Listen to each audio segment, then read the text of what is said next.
How old were you in 1939?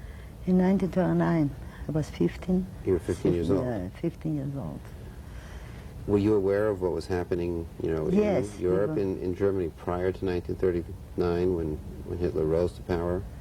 Before the actual beginning of the invasion of Poland? We didn't use so much, like later we find out from them. We knew that it's anti-Semitism. They used to come on holidays. They used to say, Jews go to Palestine. You don't have a place here. But we didn't pay attention.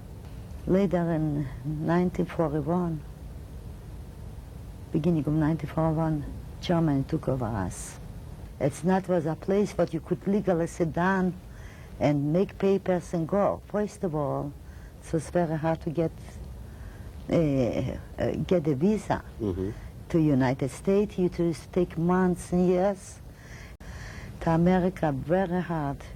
If you send papers, you need to wait for 2-3 years till you get a visa at that time. So your family, your father actually was making attempts in 1935, 36? He had a sister here in the United States, my father.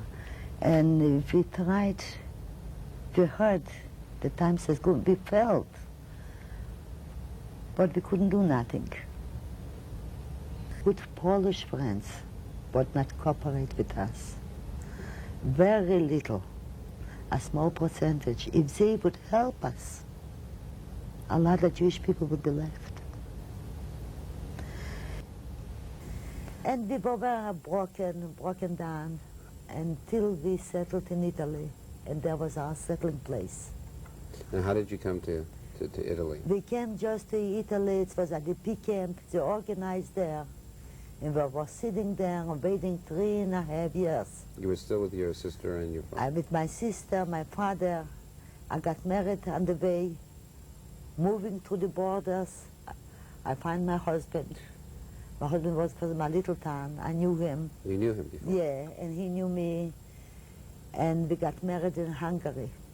And we were in Italy for 3.5 years. We wanted to go all over, to Africa, to Australia, to Israel. Nobody opened the door for us. Nobody wanted to take us in. 3.5 years we were waiting to get a visa.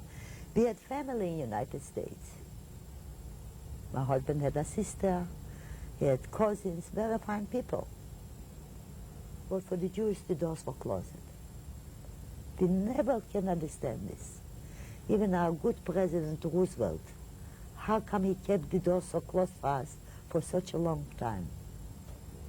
How come a boat went for exodus on the border and returned back to be killed? This question I'll never know. And nobody will give me the answer. And in 1949, we got papers. The visa came, the quota, to go to the United States. And my husband started a business 30 years ago. And thank God we are very successful. And we love America. We love the freedom from the United States. Did you talk to your children while they were growing up about what had happened to you and to your family? Yes, yes, they know everything. And they tell their kids too.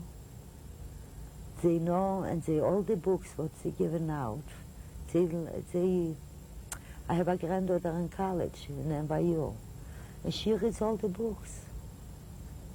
And our kids are very supportive in all the organizations. People should know what happened to us. If we're not going to tell now, in 20 years, I don't know who's going to be to tell. And now we have still the strength, and we have the power to do this, and to warn the rest of the world to be careful. Who is coming up on top of your government? Should not come up a crazy guy like this, like Hitler. A racist, to kill just people for nothing. Were you born a Protestant, or you born a Polak, or you born a Jew? They need to be very careful. I want just to ask, and I'm telling always to my kids, Let's hope it's not going to happen again. But it can happen.